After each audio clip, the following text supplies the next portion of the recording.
uko aje? Niko poa. Lakini nafaa kunaona. Jana unaona hiyo nguo yenye nilikununulia bado haijawahi kushika. Ati ninaona cheki huyu.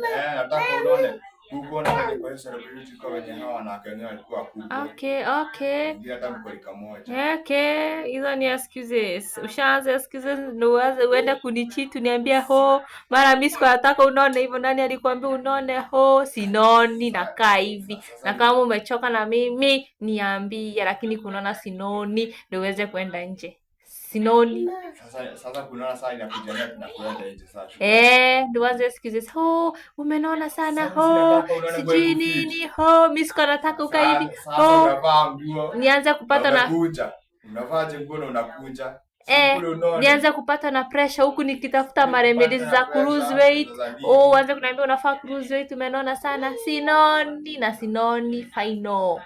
Na mimi nasema sasa tutaweza kukujana nguo ziishe. Sisi tuweza kukujana nguo. Ni unaninunulia nguo yenye inanitoshea. Siku ninunulia nguo kubwa tunaniambia unafaa kunaona. Ndio uende uko nje ukiona mtu mkono unaniambia unaona sipinyole vyako na shape poa. Nikuulize aje.